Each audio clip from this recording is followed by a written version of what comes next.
Hello students, तो जैसा कि अपन क्लास 12 में मैथ्स की प्रश्नावली कर रहे थे, एक संबंध एवं फलन। लास्ट क्लास में अपन ने कहां तक कर लिया था? लास्ट क्लास में अपन ने किया था फलन के प्रकार क्या होते हैं। और आज की जो अपन एक्सरसाइज स्टार्ट करने वाले हैं, प्रश्नावली जो शुरू करने वाले हैं 1.2, उसमें सभी में अपन को क्या करना है? फलन के प्रकारों की जांच करनी है। तो मैंने जो बेसिक था फलन का, वो कल और उसके लास्ट क्लास में ग्राफिकल मेथड थे वो पूरे के पूरे करवा दिए हैं। अगर आपने नहीं देखे हैं तो पहले उनको देख लेना। आज यहाँ पर अपन करने वाले हैं क्वेश्चन 1 से लेकर आगे वाले जितने हो सकेंगे आज की क्लास में करेंगे, फिर नेक्स्ट क्लास में इसको खत्म करने का प्रयास करेंगे। एक ही प्रश्न को मैं अलग अलग मेथड से सॉल्व करने का समझाऊंगा। जैसे कि अगर आपने लास्ट क्लास देखी हो तो अपन ने क्वेश्चन को ग्राफिकल मेथड से, समुच्चय वाले मेथड से और साथ ही मैथमेटिकल उसको किस प्रकार से प्रूव किया जाता है, ये 3 तरीके से अपन ने किया था। जिसपे अपन ने फलन के एकेकी, बहु एकेकी और आच्छादक इनके मतलब जो संबंध होता है किस प्रकार से होता है, एकेकी क्या होता है, बहु एकेकी क्या होता है, आच्छादक क्या होता है, ये अपन ने लास्ट क्लास में किया था क्लियर। आज की क्लास में अपन को क्वेश्चन के ऊपर पुट करके देखना है कि क्वेश्चन क्या पूछ रहा है, क्या अपन का जो संबंध है, क्या जो अपन का फलन है, क्या वो उसको सेटिस्फाई कर रहा है या नहीं कर रहा है। क्वेश्चन नंबर 1 से स्टार्ट करते हैं। मैं क्वेश्चन पढ़ूंगा, आपके पास बुक होगी, आप अच्छे से वहां पे साथ में देखते रहना। मैं आपको क्वेश्चन अच्छे से समझाता हूँ। यहाँ पे मैन जो लिखना होगा वो लिखूंगा और उसके बाद अपन करेंगे क्वेश्चन स्टार्ट। जैसा कि यहाँ पे मैं कर रहा हूँ प्रश्न नंबर 1। अच्छा, क्या है प्रश्न नंबर 1? 2 तरीके से सॉल्व करके बताऊंगा। एक तो मैं ग्राफ से सॉल्व करूंगा इसको, और दूसरा मैथमेटिकल अगर करना होगा तो उससे कर देंगे।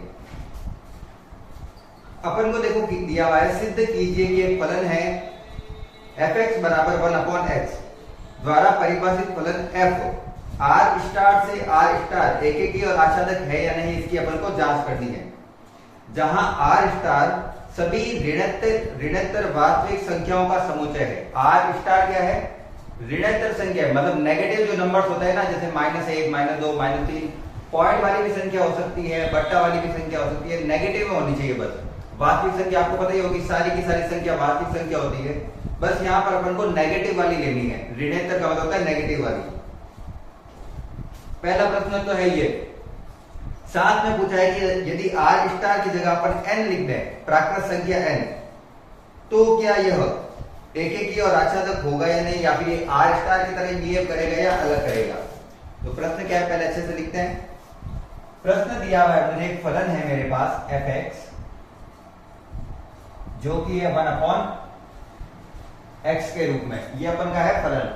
साथ में दिया हुआ है फंक्शंस इस प्रकार से रिलेट है एक दूसरे से, ये r star to r star में जाता है, जहां पर ये चीज अपन की प्रांत कहलाती है और ये चीज अपन की सहप्रांत कहलाती है। ये अपन का क्या है? सहप्रांत। ठीक है सर जी, ये तो हमको पता चल गया। अब ये कह रहा है क्या ये एकेकी और आच्छादक है, और अगर है तो समझाइए। तो एकेकी को हल करने के लिए एक तो होता है ग्राफिकल मेथड। पहले ग्राफ से हल करते हैं। मैं आपको समझाता हूं ग्राफ क्या है 1/x का, जो मैंने शायद लास्ट क्लास में उसमें ग्राफ वाले में नहीं कराया था। एक्चुअल में जब अपन ग्राफ करते हैं 1/x का, तो उसका ग्राफ है ये व्युत्क्रमानुपाती है, ये व्युत्क्रम है, एक दूसरे के उल्टा है। यदि x का मान बढ़ेगा तो fx का मान घटेगा, और जब एक चीज बढ़ती है ग्राफ में और दूसरी चीज घटती है क्रमशः, तो उसके आधार पर ग्राफ घटते हुए रूप में आता है। लेकिन x की जगह कभी भी अपन 0 नहीं ले सकते, क्योंकि बट्टा वाली संख्या यदि 0 हो जाती है तो इसका आंसर क्या होता है? इनफाइनाइट। और इनफाइनाइट अपन चूज नहीं कर सकते। इनफाइनाइट अपरिभाषित होता है, उसको अपन वाले क्वेश्चन में परिभाषित नहीं कर सकते, अपरिभाषित चीज है ये। तो ना तो मैं 0 ले सकता हूं, और 0 तक तो ऑब्जेक्शन देखेंगे अभी आएगा ही नहीं, क्योंकि अपन को नेगेटिव वाला लेना है ओनली। तो इसका ग्राफ ये है ऐसे। ये अगर पॉजिटिव होता तो ये ग्राफ पूरा नहीं बना रहा हूं, ग्राफ हटाऊंगा मैं वापस। ये आपको समझाने वाला है कि अगर r से r में होता है तो r स्टार से r स्टार में जहां केवल नेगेटिव लेना है, तो एक तो ग्राफ आता है इधर की साइड x y में, और एक ग्राफ आता है इधर की साइड, ये ऐसे। ठीक है, ये ग्राफ होता अगर r से r पे होता, वास्तविक संख्या से सभी वास्तविक संख्या में होता। लेकिन यहां पर अगर मैं देखूं तो मुझे कहा है केवल नेगेटिव संख्या रखनी है, और मैं यदि x की जगह नेगेटिव रखूंगा, एग्जांपल के लिए मैं रखूं 1/-1 तो उत्तर आएगा -1। अगर मैं रखूं 1/-2 तो उत्तर आएगा 0.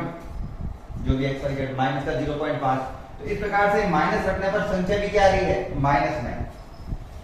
तो प्रांत भी माइनस में और परिसर भी माइनस में, तो उसका ग्राफ है ये वाला।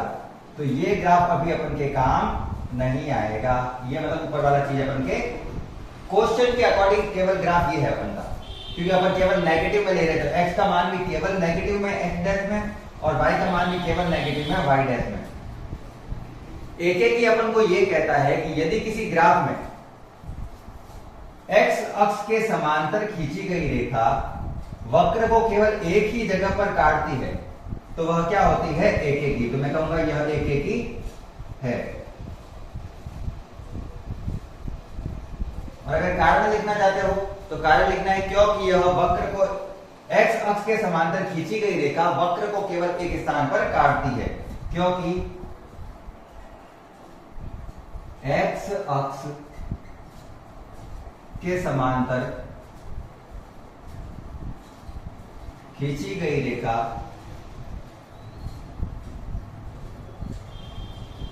वक्र को केवल एक स्थान पर काटती है, एक स्थान पर काटती है। तो ग्राफिकल मेथड में अपन को ये करना होता है, ग्राफ बनाना है और फिर समझाना है कि एकेकी क्यों है। क्योंकि अपन ने जब x अक्ष के समांतर खींची गई रेखा वक्र को यदि एक ही जगह पर काटेगी तो वह एकेकी होगा। ठीक है, एकेकी हो गया सर जी। अब अपन को करना है आच्छादक। ग्राफ के अनुसार देखें तो ग्राफ में परिसर अपन को पता चल जाता है और सहप्रांत दिया हुआ है। यदि किसी प्रश्न में परिसर का मान, परिसर मतलब y की वैल्यू मतलब fx का मान अगर सहप्रांत के बराबर हो जाता है, fx के जो मान आते हैं अपन के वो अगर किसके बराबर हो जाते हैं, सहप्रांत के, तो fx का मान जो होता है वो परिसर कहलाता है। तो परिसर और सहप्रांत बराबर होने पर वह आच्छादक कहलाता है। परिसर कैसे पता करें, परिसर होता है y का मान। y का मान कहां से कहां तक जा रहा है, तो सर देखो y के मान 0 तो आ ही नहीं रहा है, 0 वाली लाइन को तो ये टच कर ही नहीं रहा है, क्योंकि नेगेटिव में उतर आएंगे, नेगेटिव वाली संख्या लेंगे तो 0 ना तो नेगेटिव है ना ही पॉजिटिव है। अगर मैं नेगेटिव में ले रहा हूं तो y का मान देखो कहां से स्टार्ट हो रहा है, 0 से स्टार्ट हो रहा है। 0 खुद सामने नहीं है, 0 से लेकर नेगेटिव में वो अनंत तक चलता रहेगा। और ये भी तो यही कह रहा है कि सहप्रांत क्या है, अनंत है। फलन का परिसर ग्राफिक रूप से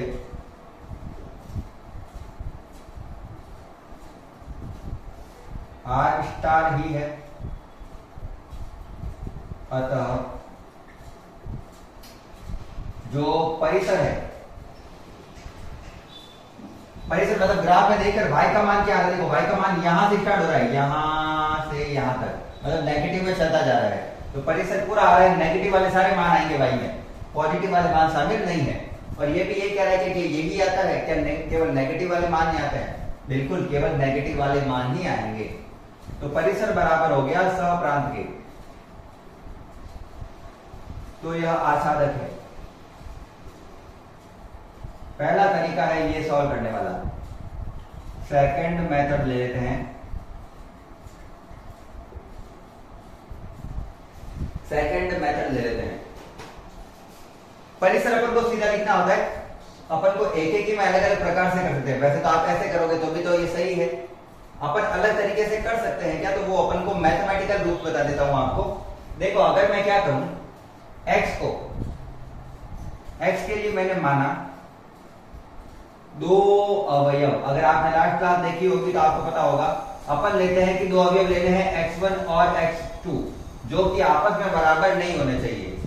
और अगर उनके मान आपस में बराबर न हो, जो कि अपन को प्रांत के ही मान रखने हैं, अगर प्रांत के मान रखने पर उनके मान बराबर ना हो और उनके फलन भी बराबर ना हो, तो अपन कह सकते हैं कि वो क्या होगा, एक एक ही। एग्जाम्पल बताता हूं, माना दो अवयव क्या है, x1 व x2 है।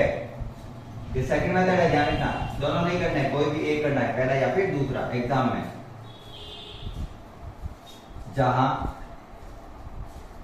x1 is not equal to x2, यही है फलन, यही है। उसमें एक बार यहाँ पे x1 रखेंगे और दूसरी बार क्या रखेंगे x2, लेकिन ये तो बट्टा में दे रखा है, तो इसको बट्टा में करने के लिए दोनों को कर देते हैं उल्टा। तो अगर मैं क्या इसको उल्टा करूंगा तो क्या ये बराबर हो जाएंगे?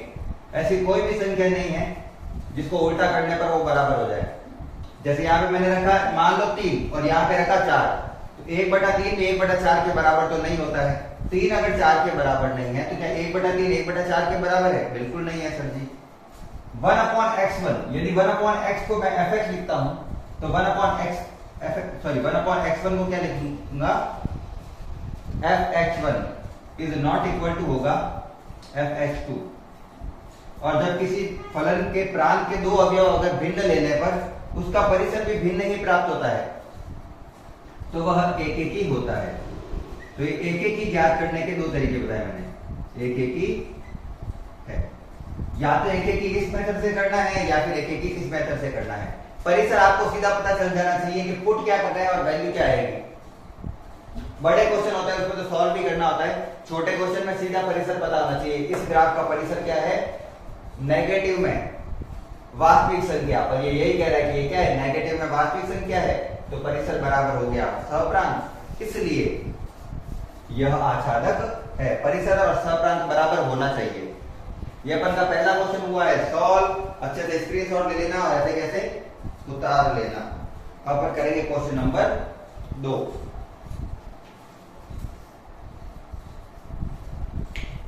पानी पी लेता हूं।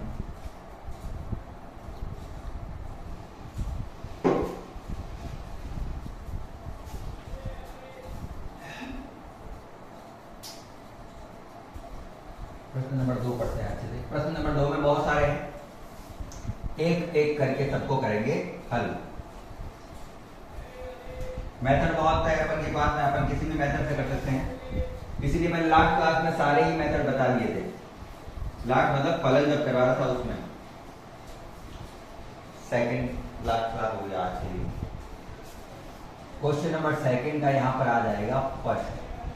ठीक है, क्वेश्चन पढ़ते हैं। क्वेश्चन नंबर 2 क्या दिया हुआ है पहले वो पढ़ ले अच्छे से, उसके बाद में फर्स्ट पढ़ते हैं। क्वेश्चन दिया हुआ है निम्नलिखित फलनों के लिए एकेकी और आच्छादक की जांच कीजिए। एकेकी है या बहुएकेकी है या फिर आच्छादक। प्रश्न नंबर पहला दिया हुआ है अपन को, जैसे अपन को ओनली फलन और उसके प्रांत सहप्रांत पता होने चाहिए। fx बराबर दिया हुआ है x² द्वारा प्रदत्त फलन है, जिसका जो फंक्शन है वो कहां से कहां तक रिलेट करता है? नेचुरल नंबर से नेचुरल नंबर। अगर आपको संख्या ज्ञान नहीं है, संख्या पद्धति आपको पता नहीं है, तो भी आपको ये कंफ्यूज करेगा। इसलिए आपको संख्या पद्धति आनी चाहिए। जैसे प्राकृत संख्या क्या होती है, उसको किससे दर्शाते हैं? तो प्राकृत संख्या को n से दर्शाते हैं। ये 1 से स्टार्ट होती है और पॉइंट वाली संख्या नहीं आती, 1 2 3 4 5 6। फिर पूर्ण संख्या क्या होती है? जो 0 से स्टार्ट होती है, 0 1 2 3 4 5 6 7 8 ऐसे। उसके बाद में पूर्णांक क्या होता है? जो नेगेटिव भी होते हैं और पॉजिटिव भी होते हैं, उसको किससे दर्शाते हैं? z से। पूर्ण संख्या को किससे दर्शाते हैं? w से। उसके बाद में आता है वास्तविक संख्या r से। अगर आपको अपन को दे रखा हो परिमेय संख्या तो i से, और इस प्रकार से सारे होते हैं। ठीक है ना, रेशनल नंबर, इरेशनल नंबर है। मुझे इस बार दिया हुआ है fx बराबर x² और पूछा है कि क्या यह एकेकी और आच्छादक है इस प्रांत से सहप्रांत के लिए। प्रांत से सहप्रांत के लिए सहप्रांत मुझे पता है क्या है? n है, मतलब 1 से लेकर अनंत तक संख्या है। अनंत शामिल नहीं है, वो भी ध्यान रखना। प्रांत में भी n संख्या है, कुछ भी रख सकते हैं। तो मुझे क्या कह रहा है कि क्या ये एकेकी है? एकेकी का अर्थ होता है कि किसी एक प्रांत का एक ही प्रतिबिंब होना चाहिए। यदि दो प्रांत के एक प्रतिबिंब प्राप्त होते हैं तो वह एकेकी नहीं होगा। मतलब कुल मिला के एक प्रांत है वो एक सहप्रांत के अवयव से जुड़ा होना चाहिए, तो उसे कहा जाएगा एकेकी। कितने कितने से जुड़े हुए हैं वो उससे कोई वो मतलब कौन किससे जुड़ा हुआ है इससे कोई फर्क नहीं पड़ता। हल करके देखते हैं ये एकेकी है या नहीं है, वो भी किसके लिए? नेचुरल नंबर के लिए। अब इसको मैथमेटिकल रूप से हल करना थोड़ा सा डिफरेंट डिफरेंट हो जाता है, इसलिए मैं इसको करता हूं। चलो मेथड इससे करते हैं। मान लिया मुझे एक रिलेशन दिया हुआ है ए से बी में, ये तीसरा मेथड है जो मैं करवा रहा हूँ। ये सारे किस लिए करवा रहा हूँ कि आप किसी भी मेथड से हल करो, मैं भी इसका भी दूसरा मेथड करूंगा। ए से बी में एक फंक्शन है जहां पर मुझे कह रहा है कि x के कुछ मान रखने हैं, वो वास्तविक संख्या है, तो वास्तविक सॉरी नेचुरल नंबर है 1 2 3 4 5 6 और 7। इससे क्या होगा, ये वाला मेथड इसलिए ले रहा हूं कि एक एक ही और अचानक एक साथ प्राप्त हो जाएगा, अपन को अलग अलग उसको समझाने की जरूरत नहीं पड़ेगी। ये मेथड इसलिए सबसे अच्छा होता है क्योंकि इसके अंदर अपन को अलग अलग समझाने की आवश्यकता ही नहीं पड़ती। एक एक की भी इसी में पता चल जाता है और आच्छादक भी इसी में पता चल जाता है। यहाँ पे भी क्या देना है, यही नंबर 1 2, क्योंकि उसने बोला प्रांत भी n है और सप्रांत भी क्या है n है, तो नंबर तो सारे लेने पड़ेंगे ऐसे। अब ये x है और ये क्या है y है, अगर आपको नहीं पता चलता है तो ये x है और ये क्या है y, y मतलब fx, तो चलो इसको fx लिख देते हैं। y आपको अगर पता न चले, लास्ट क्लास में मैंने अच्छे से डिफाइन किया था कि जो fx है वही क्या है y है, y और fx एक ही चीज होती है, क्योंकि y का मान x के मान रखने पर प्राप्त होते हैं, इसलिए उसको x का क्या बोला जाता है, फलन। चलो मैं x की जगह रखता हूं 1, तो 1 का स्क्वायर कितना होता है 1, 1 किससे जुड़ गया 1 से। अब मैं x की जगह रखता हूं 2, तो 2 का स्क्वायर कितना होता है 4, तो 2 किससे जुड़ गया 4 से। फिर मैं यहां पर रखता हूं 3, तो 3 का स्क्वायर कितना होता है, 3 का स्क्वायर होता है सर जी 9, ये से जुड़ गया। इस प्रकार से एक अवयव है उसका उत्तर भी कितना प्राप्त हो रहा है, एक ही प्राप्त हो रहा है। ऐसा नहीं है कि यहां पर किसी का स्क्वायर करूंगा तो 1 प्राप्त हो जाएगा और यहां से किसी का और करूंगा तो 4 प्राप्त हो जाएगा। इसमें 1 है ना, वो केवल कब प्राप्त होगा जब 1 का स्क्वायर करेंगे, 4 केवल कब प्राप्त होगा जब 2 का स्क्वायर करेंगे, 9 केवल कब प्राप्त होगा जब 3 का स्क्वायर करेंगे। तो एक प्रांत का एक अवयव सप्रांत के एक ही अवयव से जुड़ा हुआ है, इसलिए कहा जाएगा यह एक एक ही है। चूंकि प्रांत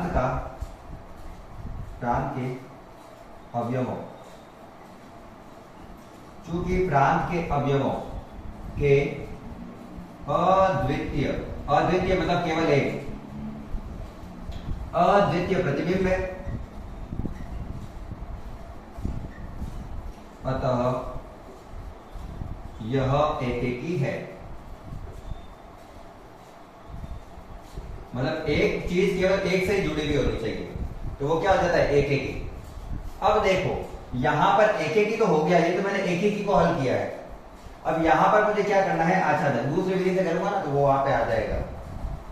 अब सेकंड मुझे करना है आच्छादक के लिए, या फिर आच्छादी बोला है ना, आच्छादी आच्छादक आच्छादी एक ही चीज होती है, ठीक है। आच्छादक का अर्थ होता है कि परिसर का मान सप्रांत के बराबर होना चाहिए। अगर ऐसा नहीं होता है तो वह चीज अपन की आच्छादक नहीं कहलाएगी।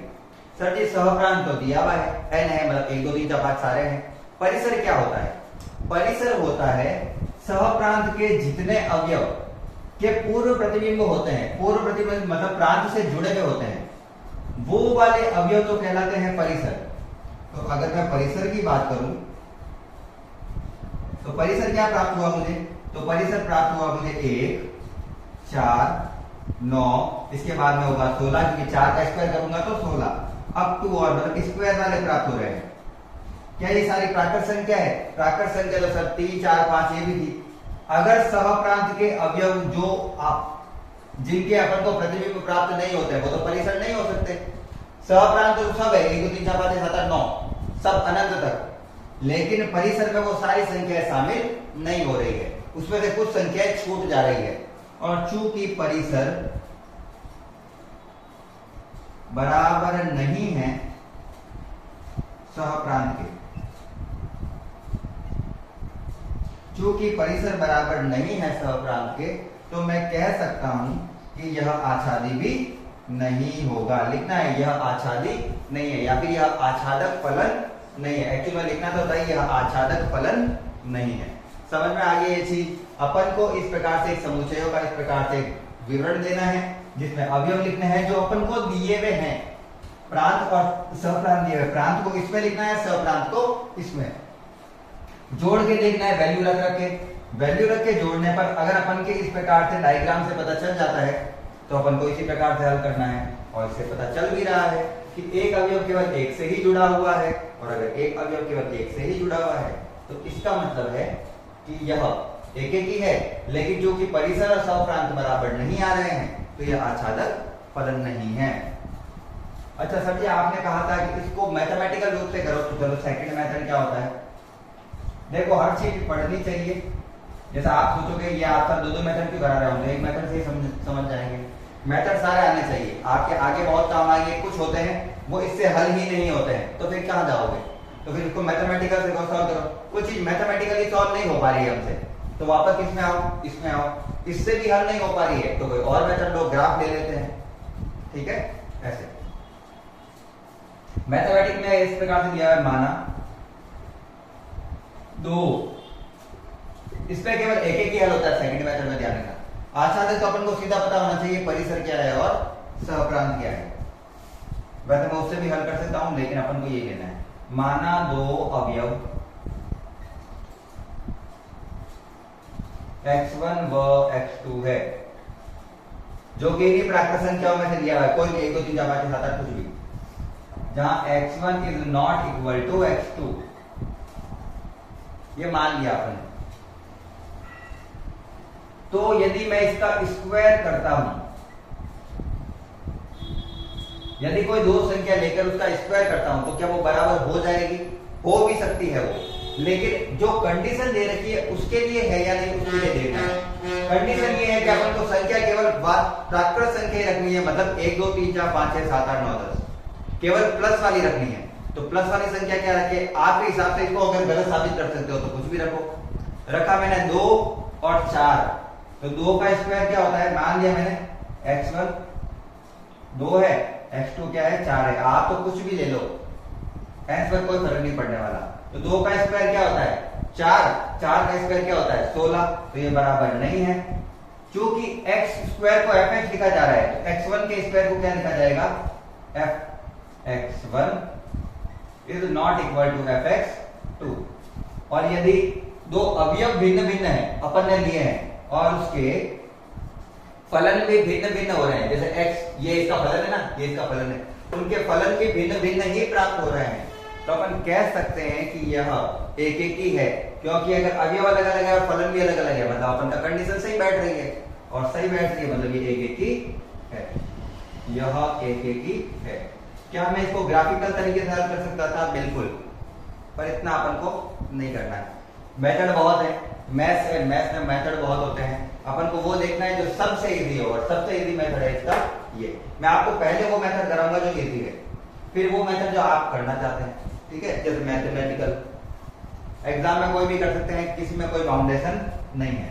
तो ये हुआ अपन का क्वेश्चन नंबर 1, दूसरे का पहला।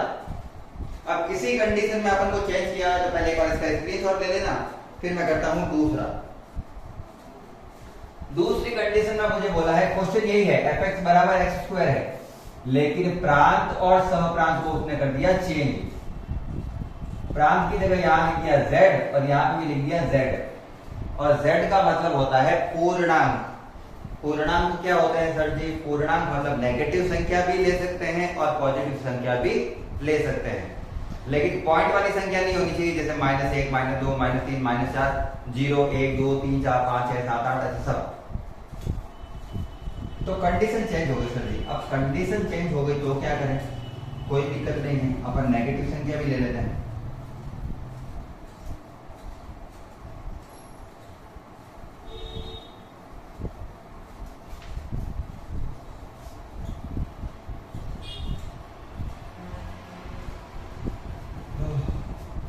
तो मैं सोचता हूँ कोई भी एक मेथड लेना है तो पहले मैं एक एक की जांच कर लेता हूँ, एक एक के लिए क्या करें।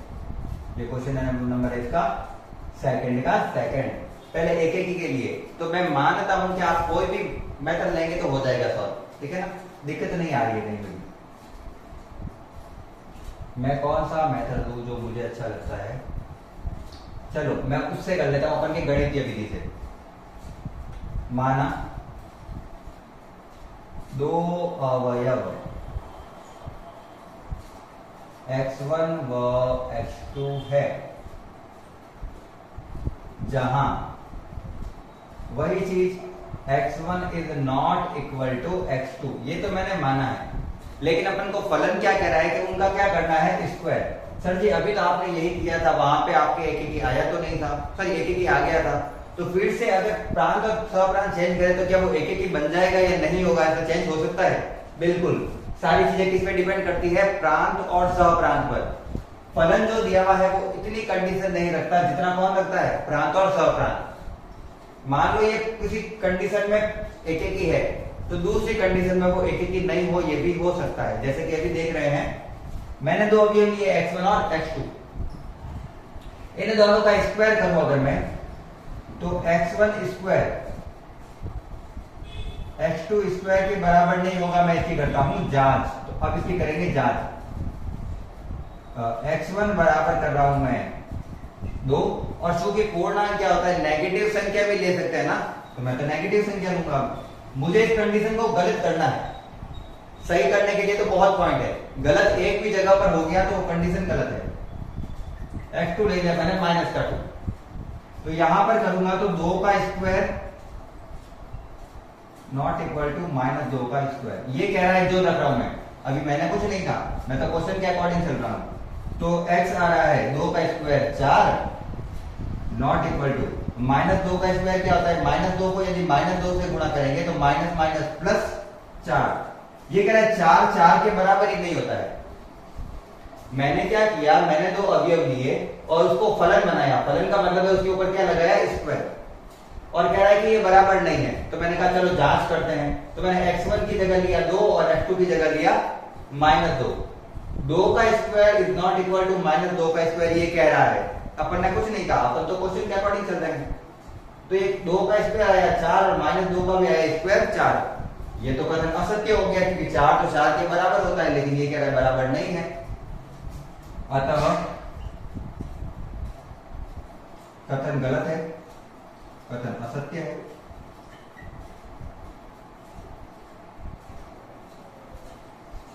यह कथन असत्य है, अतः यह एक एक ही नहीं है, यह एक एक ही नहीं है। तो कुल मिला के मैंने दो ऐसे अवयव लिए जिससे इसको गलत साबित कर दिया, और चूंकि कंडीशन गलत साबित हो जाती है तो वह एक एक ही नहीं होगा। चलो आप, अगर मैं शॉर्ट में बता देता हूं, अगर आप उस मेथड से करना चाहो तो क्या करोगे, तो यहां पर क्या लेना, a और b। अगर आपको सब आपको लग रहा है कि सर ऐसी विधियां ले रहे हैं हम, तो बीच बीच में तो अपन कौन, अब मेरे को तो वो दूसरी वाली विधि आती थी, दूसरी विधि से कर लीजिए। नेगेटिव में रखना है, बीच में 0 1 2 3 -1, सॉरी ऊपर लिखा था माइनस माइनस माइनस 1 2 3। नेगेटिव में भी ले सकते हैं, पॉजिटिव में भी, और चल रहा है कंटिन्यूअसली, वैल्यू चल रही है। मैंने कोई एग्जांपल लिए हैं, यहां पर भी लेते हैं 0 1 -2 -3 -4 -5 -6 -7 1 2 3 4 5। ज्यादा काम नहीं आएंगे, इतना जरूरी नहीं है। वो कह रहा है पूर्णांक में रख दो, तो 0 का स्क्वायर करता हूं तो 0 आ रहा है, बिल्कुल सर जी 1 से 1 ही कनेक्ट हो रहा है। जब मैं 1 का स्क्वायर करता हूं, स्क्वायर करना है ना संख्याओं का, जब मैं 1 का स्क्वायर करता हूं तो आता है 1। जब मैं 1 का स्क्वायर करता हूं तो कितना आता है, 1। लेकिन अगर मैं -1 का स्क्वायर करूं तो वो भी कितना आता है, 1, क्योंकि माइनस का स्क्वायर करूंगा तो माइनस माइनस प्लस का 1। 2 का स्क्वायर करता हूं तो आता है 4, और -2 का स्क्वायर करता हूं तो भी कितना आता है, 4 आता है।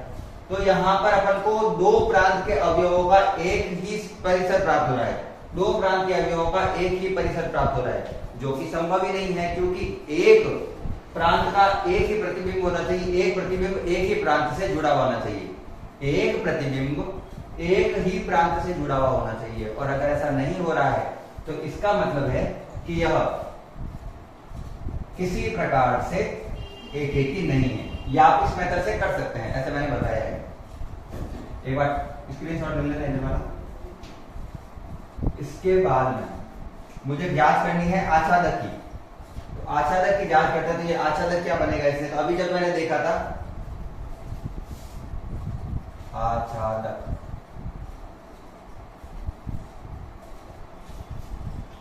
आसादक के लिए मैं कर रहा हूं, इसका जो परिसर है वो क्या होगा वो देखते हैं। तो मैं कुछ संख्या कंडीशन में रखता हूं। मैंने जब 0 रखा तो उत्तर आ रहा था 0। जब मैं 1 का स्क्वायर कर रहा था तो भी 1 ही आ रहा था, और जब मैं -1 का स्क्वायर कर रहा था तो भी 1 ही आ रहा था। तो परिसर क्या बन रहा है 0 1। उत्तर क्या आ रहा है उसके ऊपर, ठीक है ना।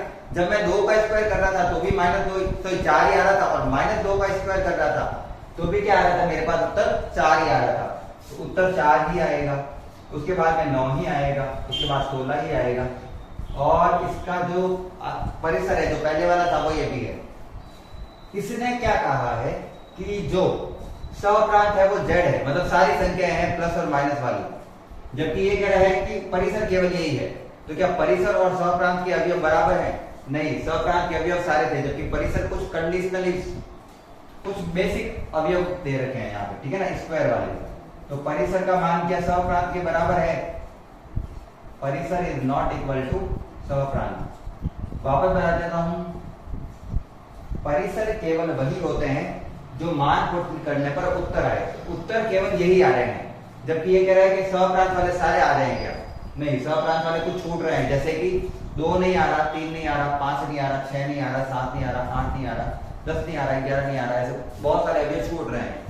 और अवयव छूट रहे हैं, इसका मतलब परिसर सहप्रांत के बराबर नहीं है, अतः यह आच्छादक नहीं है।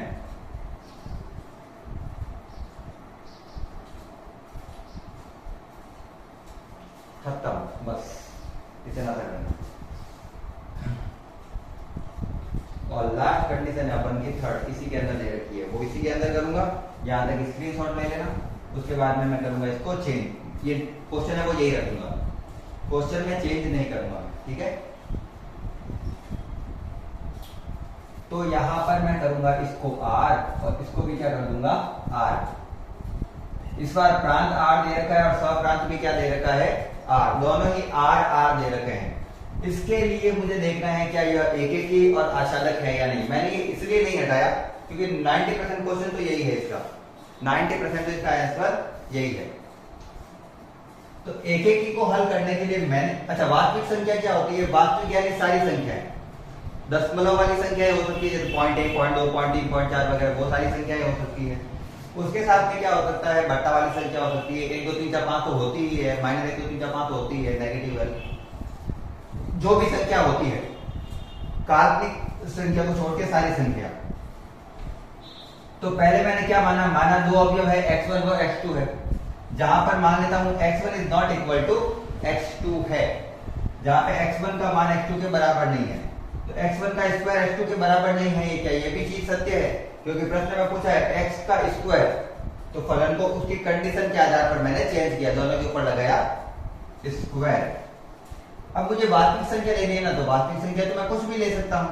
तो यहाँ पे 2 लिया हुआ है, मैं उसी को ले लेता हूं, 2 और -2। मान लो आप कुछ और लेना चाहते हैं, 3 -3, 1 -1, 0.5 -0.5, 6.2 -6.2, कुछ भी लो। उन दोनों का जब स्क्वायर करेंगे तो वापस यही आएगा। और ये कथन क्या आ रहा है अपन का? असत्य आ रहा है, क्योंकि 4 4 के बराबर होता है, जबकि ये क्या कह रहा है प्रश्न के अनुसार कि 4 4 के बराबर नहीं है अवयव के अनुसार। तो ये फलन को गलत साबित कर रहा है, और जब फलन गलत हो जाता है तो यह एकेकी भी नहीं रहता। तो ये तो एकेकी में कोई चेंज करने की आवश्यकता ही नहीं होती। बस बोलो, पहला वाला वो प्राकृत था ना, उसमें क्या था, नेगेटिव वाली संख्या ले नहीं सकते थे, और जब नेगेटिव वाली ले ही नहीं सकते तो उसका व्युत्क्रम वाली संख्या नहीं ले सकते, तो अपन की कंडीशन बैठती नहीं, तो वो एकेकी आ रहा था, है ना। आच्छादक के लिए क्या करें? तो सर आच्छादक में इसमें क्या आएगा, वैल्यू क्या आएगी इसकी? तो इसमें जो परिसर प्राप्त होगा वो एक्चुअल में इसके ग्राफ के आधार पर बताता हूं मैं। इसके ग्राफ के अनुसार परिसर बताता हूं। वैसे मुझे पता है r प्राप्त होता है, मतलब r पॉजिटिव प्राप्त होता है, मतलब ऑल वास्तविक संख्या होती है वो धनात्मक होती है। लेकिन आपको समझाता हूं, x है, y है, -x है और -y है, या फिर x डैश है और y डैश है। इसमें इतना कंफ्यूज मत होना कि कभी x डैश होता है कभी -x होता है, दोनों सेम चीज है। x स्क्वायर का जो ग्राफ होता है वास्तविक संख्याओं के लिए वो ये है, और ये ग्राफ मैंने अच्छे से लास्ट क्लास में समझा दिए थे, लास्ट से लास्ट क्लास में। एक बार ग्राफ सारे पढ़ लेना। इसके लिए ये ग्राफ है, ठीक है। अब देखो मैं इससे एक एक ही निकाल सकता था, तो ग्राफिक मेथड से भी निकाल सकता था, तो ये इतना लंबा करना ही नहीं पड़ता। अगर वक्र के x अक्ष के समांतर खींची गई रेखा उसे एक से अधिक स्थानों पर काटती है तो वह एक एक ही नहीं होता, या फिर वह बहु एक ही कहलाता है, ठीक है ना। तो यह एक एक ही नहीं है, और यहाँ पे अपन के यही आया है, यह एक एक ही नहीं है। अगर किसी वक्र में x अक्ष के समांतर खींची गई रेखा उस वक्र को दो स्थान पर या दो से अधिक स्थान पर काटती है तो वह एक एक ही नहीं कहलाता, वो केवल एक स्थान पर काटना चाहिए। यहाँ पे चूंकि ये दो स्थान पर काट रहा है अतः एक एक ही नहीं है। परिसर होता है y का मान। y का मान किधर आ रहा है, तो देखो y का मान 0 तो आ रहा है, 0 भी शामिल है, लेकिन 0 से लेकर ये ऊपर जा रहा है, नीचे की तरफ y का मान नहीं आ रहा है। y का नेगेटिव मान है वो इस ग्राफ के अंदर नहीं दिख रहा, ग्राफ केवल कहां जा रहा है, पॉजिटिव साइड में। तो इसका जो परिसर है वो है 0 से अनंत या r पॉजिटिव। इसका परिसर केवल क्या है, r पॉजिटिव, मतलब ओनली उत्तर केवल पॉजिटिव में आएंगे। जबकि ये क्या कह रहा है, मुझे सारी वास्तविक संख्या आती है। क्योंकि परिसर सहप्रांत के बराबर नहीं है अतः यह आच्छादक नहीं है।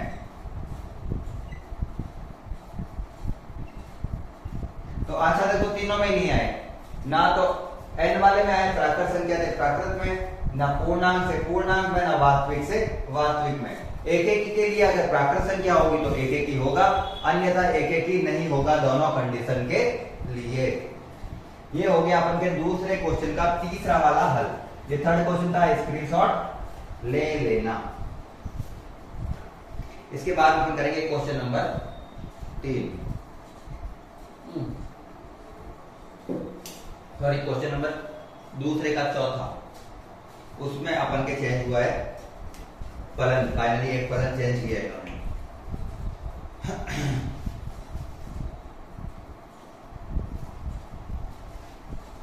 चलो अपन भी करते हैं फलन चेंज, प्रश्न चेंज करते हैं, ये भी चेंज करते हैं, ये भी चेंज करते हैं, और सारा प्रश्न मैं कर देता हूं डिलीट। इसको ग्राफ से आसानी से समझा जा सकता है, लेकिन अपन किसी से भी समझ सकते हैं, अपने ऊपर है।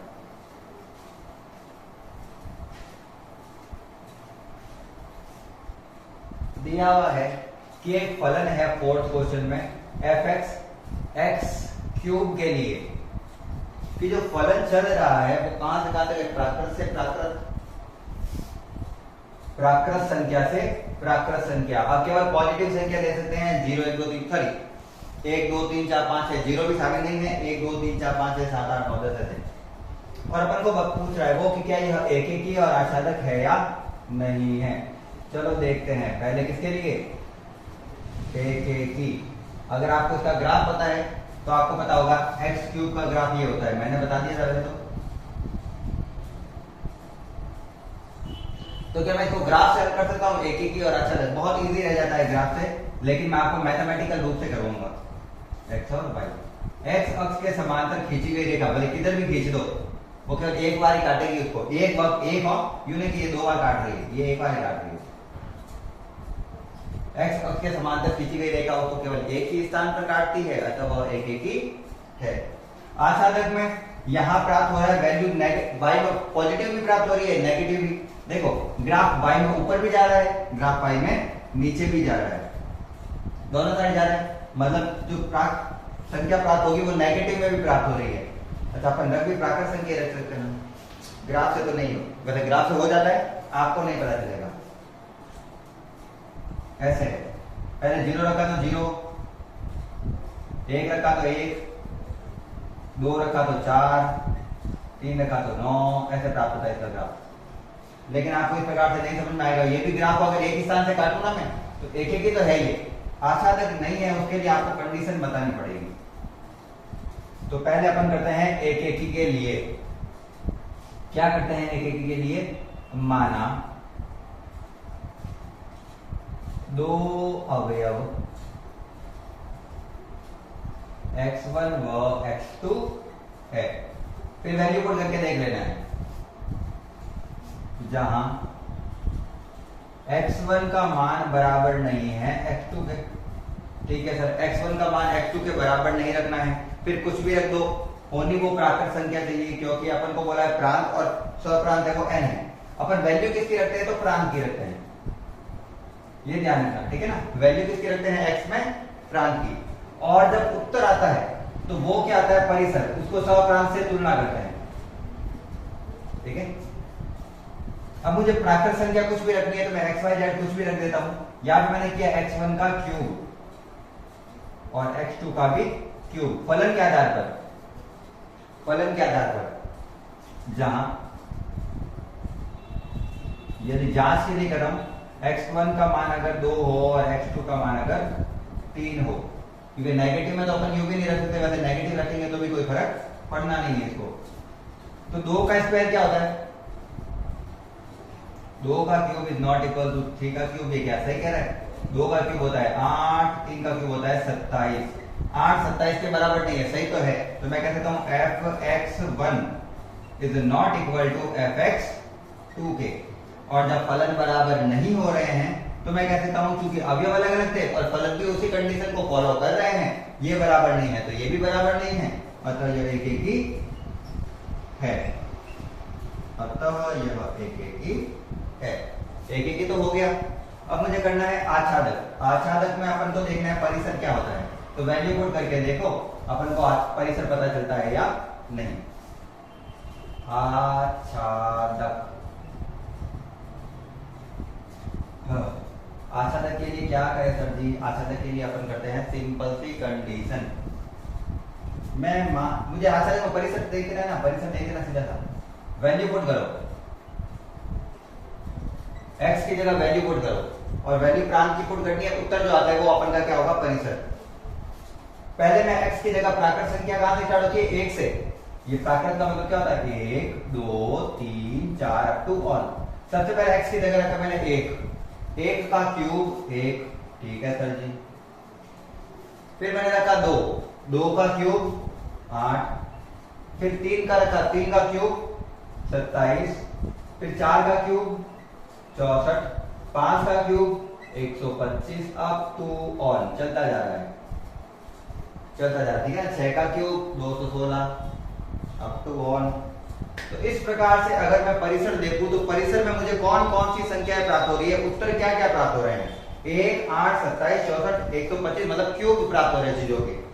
जबकि सहप्रांत में बोला जा रहा है कि सारी प्राकृत संख्या 1 2 3 4 5 सब है सहप्रांत में। परिसर में तो कुछ कंडीशन, बहुत कम संख्या है। तो क्या सहप्रांत और परिसर बराबर हो सकते हैं? तो सीधा सा लिखा जाएगा परिसर इज नॉट इक्वल टू सहप्रांत। और परिसर और सहप्रांत अगर बराबर नहीं है तो यह आच्छादक भी नहीं है। बहुत प्यारे क्वेश्चन है, बहुत सिंपल क्वेश्चन है, बहुत इजी चैप्टर है, बहुत इजी एक्सरसाइज है, सॉरी प्रश्नावली है चैप्टर। तो क्या करें, मैथमेटिक्स में क्या होती है अपन की? एक्सरसाइज, प्रश्नावलियां। तो ये हो गया अपन का एकीकी और आच्छादक का हल। अब मुझे दूसरा इसी कंडीशन में करना है, एक बार आप स्क्रीनशॉट ले लेना, उसके बाद में मैं करता हूं आगे। आगे प्रश्न में क्या दिया है? इसी का प्रश्न नंबर है 5। कंडीशन ज्यादा चेंज नहीं की है, फलन वही है, fx बराबर x क्यूब है। जबकि अब जो कंडीशन है वहां पर अपन ले लेंगे संख्या z। z यानी पूर्णांक संख्या है, जो नेगेटिव में भी हो और पॉजिटिव में भी हो। देखो जब मैं आपसे पूछता हूं तो आप मेरे सामने तो नहीं बैठे हैं, लेकिन आप मन में सोचिएगा जरूर एक बार कि जब मैं आपसे कोई चीज पूछ रहा हूं तो आपको वो चीज पता है या नहीं है, क्योंकि मैं तो वापस रिपीट करूंगा, ठीक है। तो यहाँ पर z पूर्णांक संख्या, और पूर्णांक संख्या होती है नेगेटिव और पॉजिटिव में। 0 -1 2 -3 -4 -5 और 1 2 3 4 5 6 7 8 9 10 अनंत से अनंत तक, जहां पे अनंत शामिल नहीं है, ये चीज ध्यान रखना है। वैसे अनंत भी एक संख्या ही होती है पर वो शामिल नहीं है क्योंकि वो अपरिभाषित है, अपन को पता ही नहीं है। अच्छा, यहाँ पे अपन यहाँ से स्टार्ट करते हैं, वापस वही स्टार्ट करूंगा मैं, क्योंकि पूरा लिखना ही है, अपन बोर्ड खराब करें। अपन सीधा यहाँ से स्टार्ट करते हैं, ओनली कंडीशन चेंज करेंगे, ठीक है। माना दो अवयव x1 व x2 है एक के लिए, जहां पे x1 का मान x2 के बराबर नहीं है, तो क्या x1 का क्यूब भी x2 के क्यूब के बराबर नहीं होगा? तो जांच करते हैं। तो इसकी जांच करेंगे तब तो नहीं आ रहा है, क्योंकि मुझे उसने बोला ही है कि पूर्णांक संख्या है, तो मैं पूर्णांक का यूज तो करूं। तो अगर एक संख्या पॉजिटिव में ली है तो दूसरी संख्या किसमें लूंगा, नेगेटिव में। और अब देखना है क्या इन दोनों के मान बराबर है या नहीं है। तो यहां पर है 2 का क्यूब, जबकि यहां पर है -2 का क्यूब। 2 का क्यूब होता है 8, -2 का क्यूब क्या होता है, तो एक बार बता देता हूं मैं आपको, -2 into -2 into -2, minus minus plus, plus minus minus, और वो आंसर तो वही आएगा 8। 8 -8 के बराबर नहीं है, बिल्कुल सही है। 8 -8 के बराबर कैसे हो सकता है, एक पॉजिटिव में है जबकि दूसरा नेगेटिव में है। तो क्या ये चीज सही आ रही है, बिल्कुल। fx1 is not equal to fx2, तो fx1 fx2 के बराबर नहीं आ रहा है। इसका मतलब है कि यह एक ही है, क्योंकि इसका अवयव भी भिन्न भिन्न लिया था और फलन भी उसी कंडीशन को दर्शा रहा है। वो कह रहा है ये चीज सही लिखी हुई है, 8 -8 के बराबर थोड़ी हो सकता है। इसका मतलब है x1 का क्यूब x2 के क्यूब के बराबर कभी नहीं हो सकता यदि अवयव अलग अलग हो, और यदि ऐसा है तो यह एक ही भी है, मतलब एक अवयव का केवल एक ही उत्तर प्राप्त होगा। तो ये तो हो गया अपन का एक और आच्छादन। अब मैं इसके लिए परिसर निकालता हूं। अब मैं इसके लिए क्या निकालता हूं, परिसर। तो परिसर क्या होगा इसका, तो यदि मैं यहां पर मुझे पूर्णांक संख्या लेनी है तो मैं यहां पे स्टार्ट करूंगा 0 से और उसको सेंटर में रखेंगे, क्योंकि सेंटर में नेगेटिव में भी जाएंगे और पॉजिटिव में भी। 0 का क्यूब कितना होता है, 0, तो मैंने वो पहले ही लिख दिया, ठीक है। अब मैं यहां पे लेता हूं -1, तो -1 का क्यूब होता है माइनस माइनस, सारा 3 बार माइनस करेंगे तो क्या हो जाएगा, माइनस माइनस माइनस 3 बार करते हैं तो वापस माइनस, क्योंकि minus minus plus, plus minus minus. और 1 का क्यूब होता है 1, -2 का क्यूब होता है -8, जैसा कि अभी अपन ने देखा था, और +2 का क्यूब होता है 8। और इस प्रकार से ये चीजें इधर चलती रहेगी, इधर चलती रहेगी। -27 + 27, -64 + 64। लेकिन अगर फिर भी परिसर में देखूं तो क्या सारी अपन को पूर्णांक संख्याएं प्राप्त हो रही है। सहप्रांत तो कह रहा है कि सब अवयव लेने हैं, लेकिन जब परिसर में उत्तर देखा तो वो सारी संख्याएं नहीं आ रही है। जैसे -2 नहीं आ रहा है, -3 नहीं आ रहा है, -4 नहीं आ रहा है, ऐसे -7 तक नहीं आ रहा है, प्लस में भी 7 तक नहीं आ रहा है। तो ऐसे अपन को संख्याएं बीच में रुक रही है, तो परिसर सहप्रांत के बराबर तो नहीं हो सकता।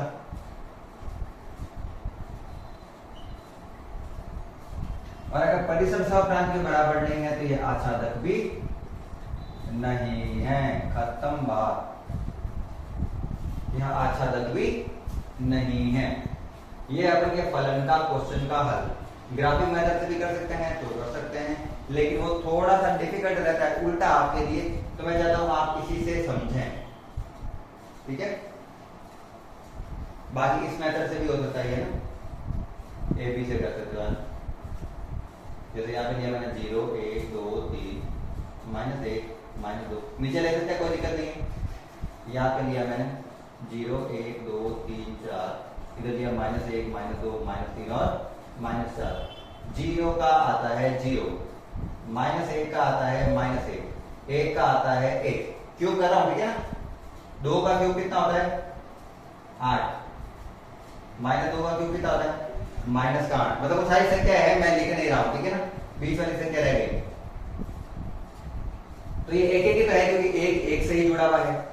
एक प्रांत का अवयव एक प्रतिबिंब दर्शा रहा है, 2 प्रांत के अवयव एक प्रतिबिंब नहीं दर्शा रहे, सिंपल सी चीज है।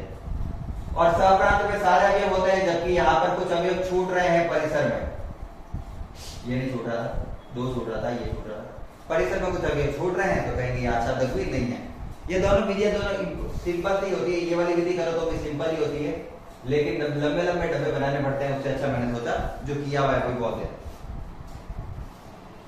प्रश्न नंबर 3 से स्टार्ट करेंगे। आप पहले इसका स्क्रीनशॉट ले लेना। अब करेंगे प्रश्न नंबर 3, और शायद वो अपन का अंतिम प्रश्न हो सकता है, शायद टाइमिंग के अकॉर्डिंग चलेंगे अपन।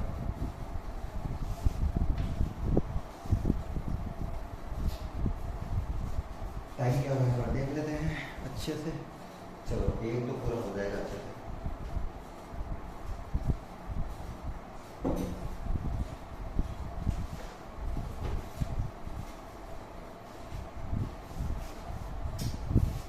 प्रश्न नंबर 3।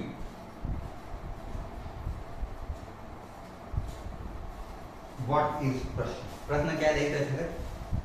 ये क्वेश्चन मैंने एक्चुअल में जब एग्जांपल करवाए थे ना, फलन करवाए थे, फलन पे जब मैंने ग्राफ कराए थे तो इस क्वेश्चन का हल वहां पर ही करवा दिया था मैंने। और इस क्वेश्चन को केवल जहां तक हो सके ग्राफिकल मेथड से हल करना ज्यादा बेटर रहता है।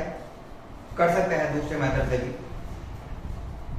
क्वेश्चन इस प्रकार से है, सिद्ध कीजिए कि फलन f(x) बराबर बड़े ब्रैकेट में x, जहां पे बड़ा ब्रैकेट यहां पे महत्तम पूर्णांक फलन को दर्शाता है। अगर नहीं पता है महत्तम पूर्णांक फलन, अभी समझाऊंगा मैं अच्छे से। यहां पे f r टू r में एक f कहां से कहां तक है, इसका फलन कहां से कहां तक रिलेट कर रहा है, f रिलेट कर रहा है f such that r to r, मतलब सारी वास्तविक संख्याएं रख सकते हैं, ना तो एक ही है और ना ही आसादक है। जहां x ब्रैकेट में जो x दे रखा है x से कम या उससे बराबर महत्तम पूर्णांकों को निरूपित करता है। यह ऐसा कुछ नहीं, सिंपल सा टॉपिक है। अपन को कह रहा है फलन है ये वाला महत्तम पूर्णांक फलन, जहां पे f है वो r टू r में रिलेट करता है। अब यदि आपको महत्तम पूर्णांक फलन पता नहीं है तो मैं आपको बता देता हूं कि जैसे देखो अपन की कोई संख्या होती है, जैसे 0.9 है। अगर मैं इसको महत्तम पूर्णांक फलन में रखता हूं तो एक कंडीशन है, जैसे ये वाली ग्राफ है अपन का ना, 1 2 3 4 5 -1 -2 -3 और -4। ग्राफिकल विधि अच्छे से समझ में आएगा। मैं एक बार वैल्यू को कंडीशन के लिए देख रहा हूं, तो मैंने एक संख्या रखी ब्रैकेट में महत्तम पूर्णांक फलन में 0 से 4 तक, सॉरी 0.9 का उत्तर क्या होगा? तो जब भी इस प्रकार का ब्रैकेट आता है तो उसका उत्तर जिस अंकों के बीच में वो है उसका बाया अंक लिया जाता है। जैसे 0.9 कहां आएगा? 1 से पहले, तो उसका उत्तर क्या होगा? जो उसके बाएं तरफ अंक लिखा हुआ है। उदाहरण के लिए मुझे दिया हुआ है 4.6, तो 4.6 कहां पर आएगा? 4 और 5 के बीच में, यहां पर कहीं पर, तो इसका उत्तर क्या होगा? 4। तो कहने वाली बात है कि केवल उत्तर जो प्राप्त होता है वो पूर्णांक के रूप में प्राप्त होता है। अच्छा, नेगेटिव में भी लेके बता देता हूं मैं आपको। नेगेटिव में अगर मैंने लिया है -2.3, तो -2.3 कहां आएगा? -2.3 आएगा यहां पर। तो इसके बाईं तरफ कौन सी संख्या लिखी हुई है? -3। तो इसका उत्तर क्या हो जाएगा? -3। यहां पे अगर मैं 4 लेता हूं तो ये मत समझना ये 3 लिख दिया मैंने, तो इसका उत्तर क्या हो गया? -3। तो इसका उत्तर जो प्राप्त हो रहा है वो हमेशा पूर्णांक के रूप में प्राप्त हो रहा है। जैसे 1 2 3 4 0 -1 -2 3, उत्तर हमेशा इस प्रकार के पूर्णांक के रूप में प्राप्त हो रहा है। तो इस प्रकार की चीज को कहा जाता है महत्तम पूर्णांक फलन। अब महत्तम पूर्णांक फलन को चलो अपन गणितीय विधि से हल कर लेते हैं, ग्राफिक से भी कर सकते हैं। जैसे ये ग्राफिक विधि है, मेरे पास बहुत मेथड है, मैं किसी भी मेथड को पुट करके कर सकता हूं। आपके पास भी बहुत मेथड है, जितने मैं करवाता हूं सारे मेथड है, उससे ज्यादा मेथड है। आपके अंदर माइंड है, जितने मैंने मेथड तरीके से करवाए हैं आप उनसे कंडीशन लगा के कर सकते हैं। और फिर मैथ वाले स्टूडेंट है और मैथ के स्टूडेंट कुछ भी कर सकते हैं। एक की जांच के लिए मैं मान लेता हूं, माना दो अवयव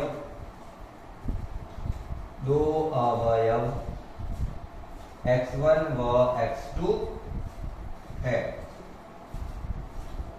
जहां x1 is not equal to x2। x1 और x2 दो समान संख्याएं नहीं होनी चाहिए, लेकिन आप रख कुछ भी सकते हैं r, मतलब प्रांत में आप कोई भी संख्या रख सकते हैं। पॉइंट वाली रखो, पूर्णांक रखो, प्राकृत रखो, पूर्णांक, प्राकृत, पूर्ण संख्या, परिमेय संख्या, अपरिमेय संख्या, सारी संख्याओं को मिलाकर क्या बनता है? वास्तविक संख्या। वास्तविक संख्या यानी सारी संख्या, अपरिमेय संख्या भी हो सकती है जैसे। तो क्या मैं अगर महत्तम पूर्णांक फलन ले लेता हूं तो भी ये इक्वल नहीं होंगे? तो इसके लिए जांच करते हैं। जांच करने के लिए दो वैल्यू रखते हैं। मैंने एक वैल्यू रखी है x1 बराबर है 2.3 और x2 रखा मैंने 2.9, क्योंकि मुझे इसको कंडीशन को गलत करना है, सिंपल सी चीज है। और रख कुछ भी सकते हैं, यहाँ पर पॉइंट वाली संख्या रख सकते हैं, मैंने रख दी 2.3 और 2.9।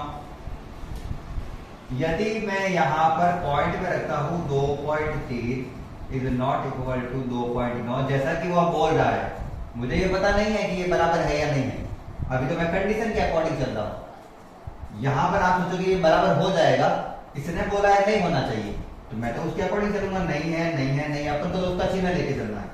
2.3 का उत्तर कितना आता है, तो अभी जैसे मैंने बताया था 2 और 3 के बीच में आता है 2.3, तो इसका उत्तर क्या होगा 2। और 2.9 का आता है, वो भी यहाँ पे आता है, तो इसके दाया वाला अक्सर इसके बाएं तरफ वाला उत्तर होगा, इसका भी उत्तर है 2। क्या 2 के बराबर नहीं है?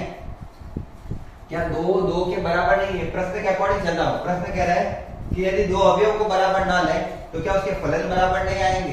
तो उसके फलन बराबर आ रहे हैं, तो अपन की कंडीशन गलत हो गई, और कंडीशन गलत हो गई इसका मतलब एक ही नहीं है, यह एक ही नहीं है। आच्छादक के लिए क्या करें? तो आच्छादक के लिए अपन को ग्राफिकल रूप से इसका परिसर पता होना चाहिए। अपन को कोई नहीं पूछ रहा आपको आच्छादक परिसर कहां से आया, आपको पता है ना परिसर कहां, परिसर क्या है, तो सीधा पुट करना है वो। चूंकि फलन का परिसर क्या है, अभी जैसे मैंने बताया मैं रख रहा तो पॉइंट वाली संख्या हो, लेकिन उत्तर कभी पॉइंट में तो आ ही नहीं रहा है। माइनस में आ सकता है, 0 आ सकता है, प्लस वाली संख्या आ सकती है, लेकिन उत्तर कभी पॉइंट में नहीं आ सकता। पॉइंट के लिए अपन उसके बाईं तरफ वाली पूर्णांक संख्या को लेते हैं। तो यहां पर मेरा परिसर क्या हुआ z, जबकि ये कह रहा है सहप्रांत क्या है r। तो एक पूर्णांक संख्या कभी भी वास्तविक संख्या के बराबर नहीं हो सकती, अतः यह आच्छादक भी नहीं है, आच्छादक नहीं है। बिल्कुल सिंपल से क्वेश्चन है, कुछ है ही नहीं क्वेश्चन में, बिल्कुल प्यारे से क्वेश्चन है। आपको कंडीशन लेके चलनी है, फिर आपको कंडीशन के लिए x1 और x2 के कोई दो मान पुट करने हैं जो कंडीशन को गलत साबित कर सके। ऐसे अगर नहीं कर पाएंगे तो वो एक ही हो जाएगा, तो एक ही है तो अपन उसको यूं भी नहीं छेड़ पाएंगे। और अगर अपन उसको गलत साबित कर पा रहे हैं तो उसका वो एक ही नहीं होगा। जैसे मैंने दो संख्या को रखकर उसको गलत साबित कर दिया, ठीक है, 2 के बराबर नहीं है, जबकि 2 के बराबर ही होगा, तो ये गलत बोल रहा है, मतलब ये एक ही नहीं है। आच्छादक के लिए परिसर पता होना चाहिए, और जब मैं इसके अंदर कोई पॉइंट वाली संख्या रखता हूं तो उत्तर पॉइंट में आ ही नहीं रहा है, मेरा उत्तर किस में आ रहा है, केवल पूर्णांक। तो परिसर केवल क्या उत्तर आएगा अपन का, पूर्णांक, और उत्तर केवल परिसर में पूर्णांक है, जबकि सहप्रांत अपन का वास्तविक संख्या है, दोनों बराबर नहीं है, तो ये आच्छादक भी नहीं है। तो इस प्रकार से ये अपन का एक और हो गया क्वेश्चन। चलो आज के लिए मैं सोचता हूं इतना ही रखते हैं, या फिर कोई क्वेश्चन देख लेता हूं एक बार। हाँ, मैं सोचता हूँ एक करवा ही देता हूँ, इसके जैसा ही हो। क्वेश्चन नंबर 4 कर रहा हूँ, इसके अंदर ही कंडीशन रख के देख लेते हैं, ग्राफिकल मेथड से हल करना होगा। क्वेश्चन नंबर 4 अपन को दिया हुआ है कि एक फलन है fx। क्वेश्चन नंबर 4 दिया हुआ अपन को एक फलन है fx, जहां पर fx है मापांक में x, fx है मापांक में x, और जो फलन है उसकी रेंज अपन ले सकते हैं वास्तविक संख्या से वास्तविक संख्या तक। क्वेश्चन पूरा पढ़ लेते हैं अच्छे से। क्वेश्चन दिया हुआ है एक फलन fx है जिस मापांक में x द्वारा प्रदत्त मापांक फलन f r टू r में एक ही, न तो एक ही है न आच्छादक है, जहां x बार बराबर x यदि x धन या शून्य है, तो x बार बराबर -x यदि x नेगेटिव। कुछ नहीं है, फर्जी क्वेश्चन दिया हुआ है। क्वेश्चन ये दिया हुआ है कि fx बराबर मापांक में x है, जहां पर x का मान प्रांत और परिसर में कुछ भी रख सकते हैं, प्रांत और सहप्रांत में, सॉरी। तो क्या यह एक और आच्छादक नहीं है? तो यही अपन को हल करना है। तो मैंने क्या किया, इसके लिए ग्राफ बनाया। मेरे लिए सबसे अच्छी कंडीशन क्या है, मैंने इसके लिए ग्राफ बनाया। ग्राफ क्यों बना रहा हूं मैं? ग्राफ इसलिए बना रहा हूं कि एक ही प्रश्न में अपन का एक और आच्छादक दोनों हो जाएगा, नहीं तो दोनों को अलग अलग हल करना पड़ेगा। ये 0, ये x, ये y, ये x डैश और y डैश, यदि आपको मापांक का भी पता नहीं है कि मापांक x क्या होता है, तो इसका अर्थ होता है कि यदि आप मापांक में 2 रखोगे तो इसका उत्तर 2 है, लेकिन अगर माइनस में 2 रखोगे तो भी इसका उत्तर कितना है, 2 है। मापांक नेगेटिव वाली संख्या को भी पॉजिटिव बना देता है, पॉइंट हो वैल्यू से कोई फर्क नहीं पड़ता। जैसे लिखा हुआ है 1.2 तो इसका उत्तर है 1.2, क्योंकि ये तो प्लस में ही था, लेकिन लिखा हुआ है माइनस में 1.2 तो भी इसका उत्तर क्या होगा, 1.2। मतलब माइनस वाली संख्या को ये क्या बना देता है, प्लस। इसका मतलब है कि उत्तर जो है वो कभी नेगेटिव संख्या नहीं आता, मतलब y का मान कभी भी नेगेटिव में प्राप्त नहीं होगा। x में तो आप प्लस रखो चाहे माइनस रखो, ये तो क्या रख रहे हैं अपन, x की जगह मान रख रहे हैं। x में तो कुछ भी रखो, x में तो वास्तविक संख्या रख सकते हैं, रखेंगे, लेकिन क्या सहप्रांत ये है या नहीं है, इसके लिए ग्राफ बनाते हैं। तो जब मैं 0 रखता हूं तो आता है 0, 1 रखूंगा तो 1, 2 रखूंगा तो 2, 3 रखूंगा तो 3। इस प्रकार से ग्राफ x में भी पॉजिटिव में जा रहा है और y में भी पॉजिटिव में। लेकिन जब मैं x में नेगेटिव मान रख रहा हूं तो भी y में कौन से मान प्राप्त हो रहे हैं, पॉजिटिव, तो y हमेशा पॉजिटिव होगा। तो ये मापांक x का क्या है, ग्राफ है। y का मान हमेशा पॉजिटिव है, x का मान पॉजिटिव भी रख सकते हैं और नेगेटिव में भी रख सकते हैं, जैसे किसने बोला है।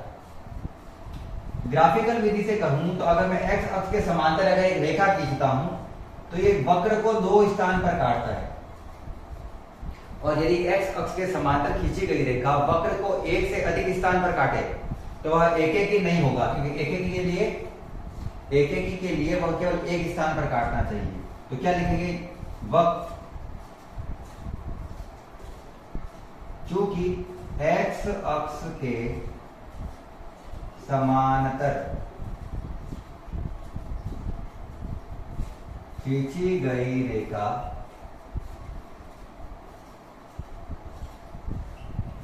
वक्र को 1 से अधिक स्थान पर काटती है,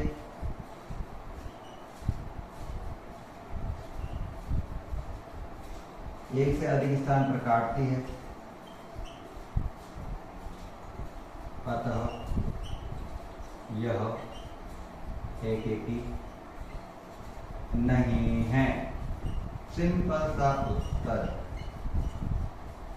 ये एक से अधिक स्थान पर काट रही है अतः यह एकेकी नहीं है। आच्छादक के लिए क्या है, तो ग्राफ से देखने पर पता चल रहा है मुझे, आच्छादक कि इसका जो परिसर है y के जो मान है वो क्या प्राप्त हो रहे हैं, तो वो सर जी y के मान नेगेटिव वाले कभी प्राप्त नहीं हो रहे हैं, वक्र कभी y की तरफ नीचे की तरफ जा ही नहीं रहा है। माइनस में y, ये जो ग्राफ है ना, ये y की तरफ नीचे नहीं जा रहा है, ये केवल कहां जा रहा है, उधर भी y की तरफ ऊपर, इधर भी y की तरफ ऊपर। तो y में हमेशा केवल पॉजिटिव संख्या प्राप्त होगी 0 से, जहां पे 0 शामिल है। तो 0 से अनंत तक अपन को परिसर प्राप्त हो रहा है, परिसर अपन को 0 से अनंत तक प्राप्त हो रहा है, जबकि ये कह रहा है सहप्रांत r है। सहप्रांत क्या है, r है। क्या 0 से अनंत वाली संख्या वास्तविक संख्या हो सकती है, नहीं, वो तो नेगेटिव में भी आती है। तो चूंकि परिसर इज नॉट इक्वल टू सहप्रांत, तो ये आच्छादक नहीं है। अब क्वेश्चन समझ में आया तो फटाफट से चैनल को सब्सक्राइब कर देना है, वीडियो को लाइक कर देना है फटाफट से। आज की क्लास में अपन इतना ही रखेंगे, आप स्क्रीनशॉट ले सकते हो एक बार के लिए। आज की क्लास में अपन इतना ही रखेंगे। अगर क्लास अच्छी लगी हो तो फटाफट से लाइक कर देना है, कमेंट में बताना है क्लास कैसी लगी। अगर कोई क्वेश्चन समझ में नहीं आया है या आप चाहते हैं कि इस क्वेश्चन को या फिर किसी क्वेश्चन को दूसरे मेथड से करने का आपके प्रयास किया लेकिन नहीं हो पा रहा है, तो वो मुझे बताना, मैं उस मेथड से आपको करवा दूंगा, ठीक है ना। तो इस प्रकार से आज की क्लास के लिए इतने रखते हैं। वीडियो को शेयर करें अपने दोस्तों के साथ, और आज के क्लास को पूरा अंत तक देखने के लिए धन्यवाद। राधे राधे।